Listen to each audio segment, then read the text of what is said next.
何？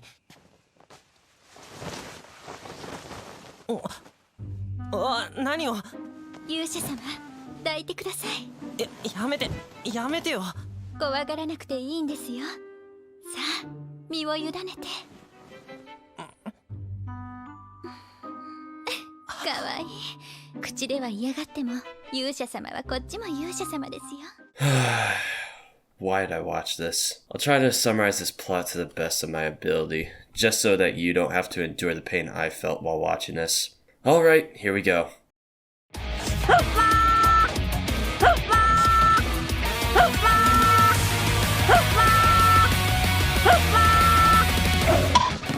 Redo of Healer takes place in a magical fantasy world where 4 divinely selected heroes are tasked to defeat the Demon Lord. Each of the heroes are granted powers that fit into 4 different categories: magic, sword, cannon, and healing. Our main protagonist, Kiaru, is selected to be the healing hero, and, as the name implies, his job was to heal all the other heroes during or after the battle. However, the main downside to his healing ability is that he witnesses all the experiences of the person he heals in an instant, including all the bad shit. So to sum it up, the second Kiaru heals someone, he instantly starts having a seizure.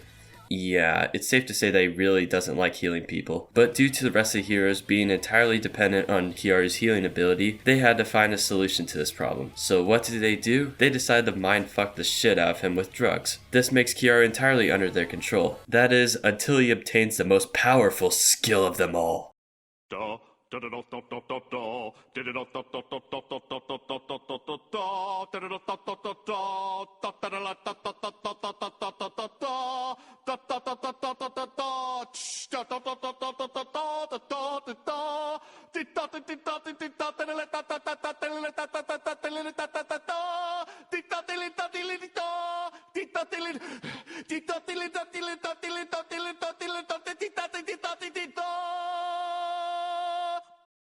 Drug resistance.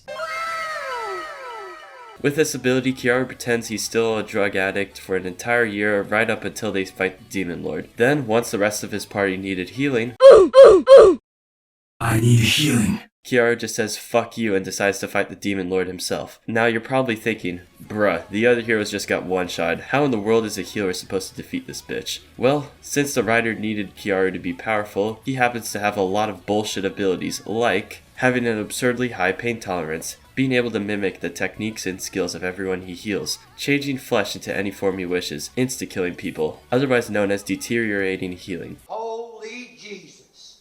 What is that?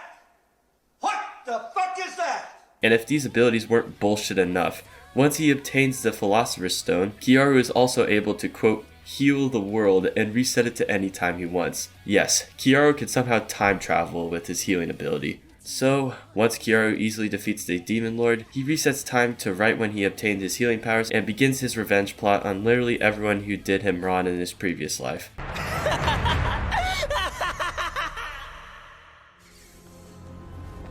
I have a bad feeling about this. I don't sense anything. And there ends my summary of Redo of Healer. Now, if you're probably thinking, hey, this sounds like an interesting show, maybe I should watch it. Stop! No. Bad. But what's so bad about this anime? It sounds pretty cool so far. Shut up and I'll tell you what's wrong with it. The fan service, the torture scenes, the sex scenes, the rape scenes. There's at least one 5-minute long sex scene in every episode of this anime, and I'm being generous. Many people jokingly say that Redo of Healer falls under the category of I can't believe it's not hentai, but it is just straight up hentai. Why the fuck did I finish this show? Oh my gosh. I'll give the show some credit. Redo of Healer is an enjoyable show if you view the story as one big fucked up catastrophe that you're just supposed to laugh at.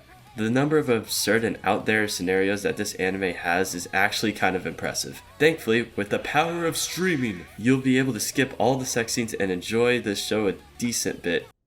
二度と忘れるなよ。 Since I don't want to talk about this show anymore, I'll just summarize my thoughts with a number score. So if you include all the sex and rape scenes, this show is a solid 2 out of 10. But if you skip all these scenes, I'd say it's probably a 5 out of 10.